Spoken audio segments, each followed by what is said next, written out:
নমস্কাৰ মাটিটেক কনসালটেন্সিৰ অন্য এটা ভিডিঅ'লৈ আপোনালোকক পুনৰবাৰ স্বাগতম জনাইছোঁ। অসমৰ এটা স্পৰ্টছ ক্লাব কেনেদৰে ৰেজিষ্ট্ৰেশ্যন কৰিব পাৰোঁ তাৰ বিষয়ে আজিৰ ভিডিঅ'টোত আমি আলোচনা কৰিম। স্পৰ্টছ ক্লাবসমূহ প্ৰত্যেক ষ্টেটৰ register of firms and societies অফিচত ছ'চাইটিজ ৰেজিষ্ট্ৰেশ্যন এক্টত ৰেজিষ্ট্ৰেশ্যন হয়।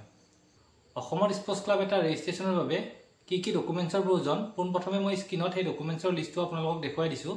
এই ডকুমেণ্টছখিনি আপোনালোকে পোনপ্ৰথমে প্ৰিপেয়াৰ কৰি ল'ব। স্ক্ৰীনত দেখুৱাই দিয়া ডকুমেণ্টছখিনি কমপ্লিটলি প্ৰিপেয়াৰ কৰি লোৱাৰ পাছত EODB আসাম পৰ্টেলত আপোনালোকে ভিজিট কৰিব লাগিব।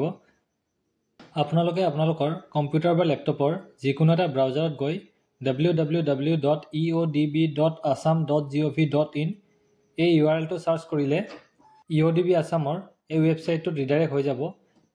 এই পৰ্টেলটোৰ হেডাৰ ছেকশ্যনত গৈ আপোনালোকে এটা চিটিজেন একাউণ্ট ক্ৰিয়েট কৰি ল'ব লাগিব।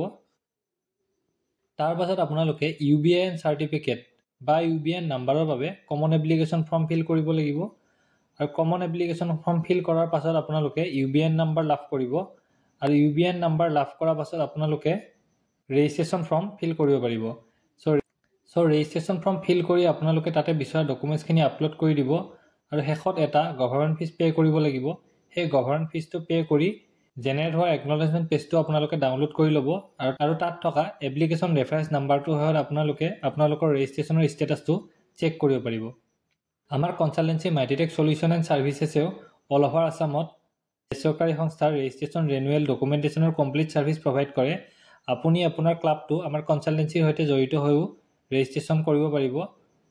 স্ক্ৰীনত আমাৰ যোগাযোগ নম্বৰ দিয়া হৈছে।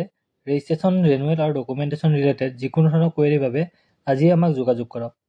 চ' ফ্ৰেণ্ডছ, আজি ভিডিঅ'টো আমি ইমানতে সামৰণি মাৰিছোঁ।